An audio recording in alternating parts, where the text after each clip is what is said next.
En el continente europeo hay 45 países independientes. Prácticamente todos ellos tienen su propia lengua. En realidad se hablan un centenar de lenguas en Europa. Son más de 100. Históricamente se hablaron muchas más, pero aún sobreviven más de un centenar. Ahora lo que queda es una gran diversidad lingüística, tal vez el continente con la mayor diversidad lingüística del mundo. 40 de ellas corresponden al idioma oficial de un país. El español se habla en España, el francés en Francia, el ruso en Rusia, el polaco en Polonia y así sucesivamente. Hay 40 países cuya lengua oficial es particular de cada nación, de cada sociedad. Hay muchas otras lenguas que se hablan, minoritarias, pero las lenguas oficiales son 40. ¿Por qué ha sucedido eso en Europa? ¿Por qué hay tanta diversidad de lenguas? Recordemos que en América hay 34 países independientes y las lenguas oficiales son 4 o 5. Por supuesto, sin contar las lenguas indígenas. Y la inmensa mayoría ni siquiera son americanas. En realidad, hay 2 lenguas que se hablan en la gran mayoría de estos países americanos. En 17, la lengua oficial es el español. Y en 14, la lengua oficial es el inglés.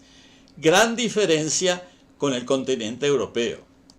Efectivamente, muy diferente. En Europa, 40 lenguas en unos 45 países independientes. En esta presentación vamos a tratar de explicar cómo fue que ocurrió el desarrollo de esta extraordinaria diversidad lingüística del continente europeo.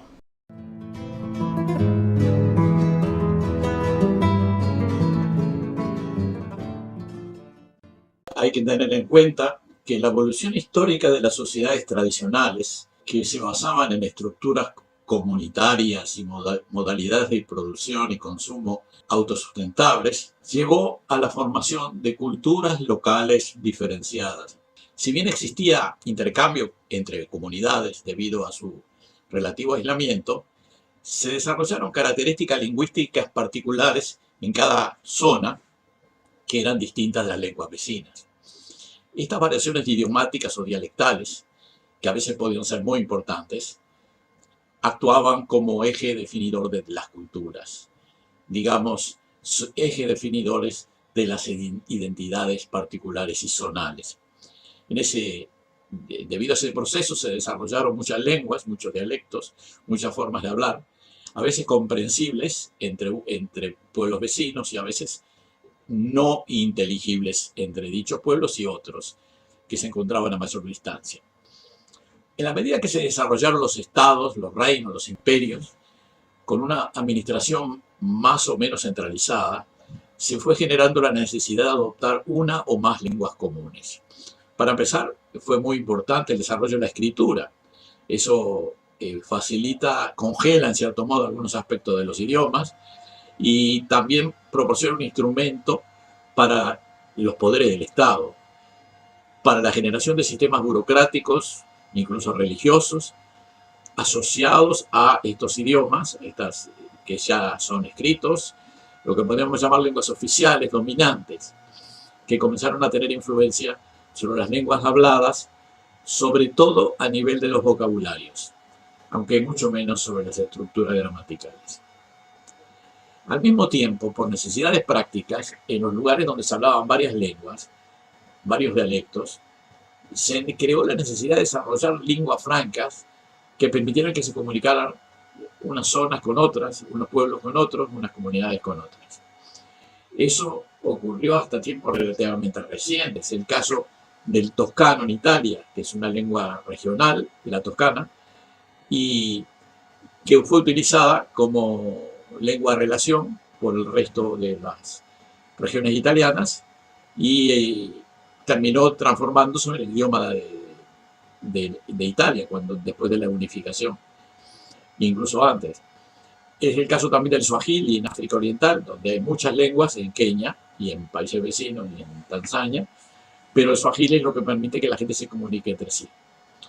En otros casos, la lengua que se impuso pertenecía a la región más fuerte, cultural, económica o políticamente, como es el caso del castellano en España.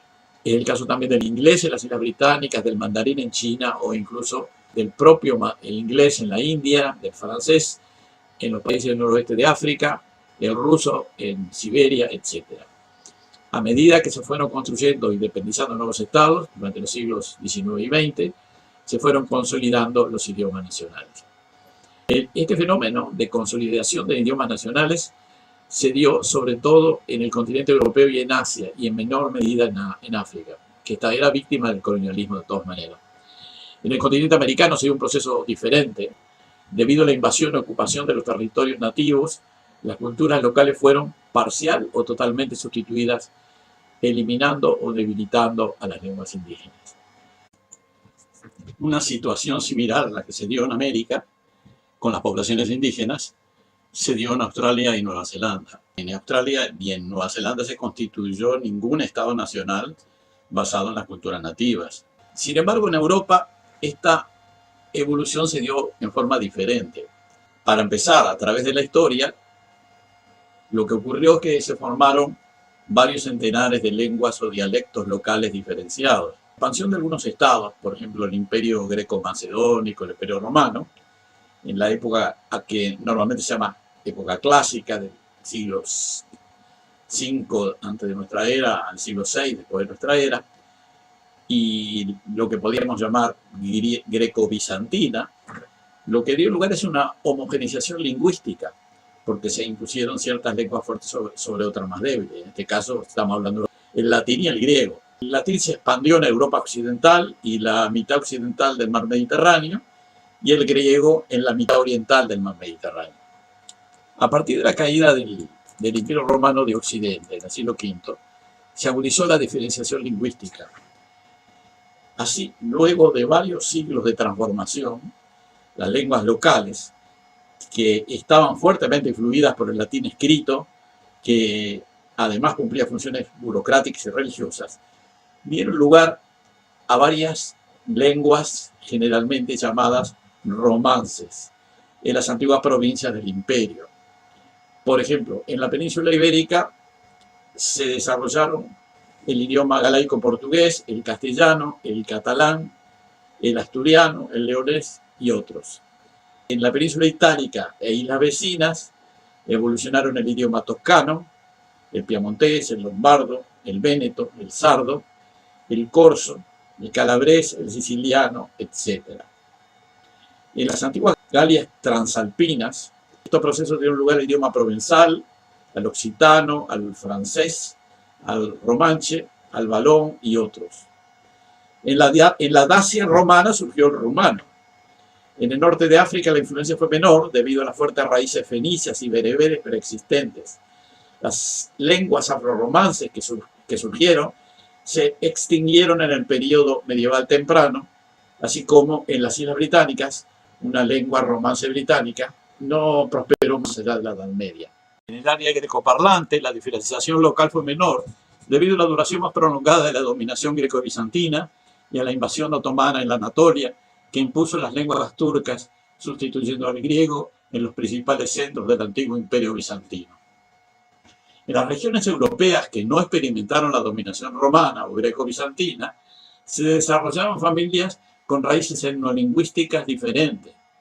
Por ejemplo, las lenguas germano-escandinavas, las eslavas, las finesas, las magiares, las albanesas, las celtas y las vascongadas, entre otras.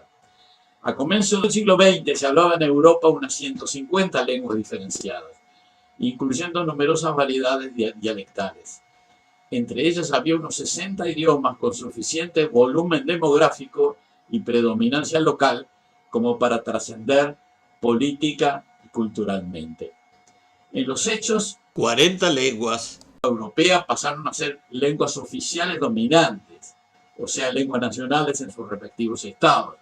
El proceso de defensa y oficialización de las lenguas nacionales resultó complejo y fue necesario resistir la dominación cultural y política de estados dominantes, a veces ocupantes. Algunas lenguas sobrevivieron, pero sin transformarse en lenguas oficiales dominantes.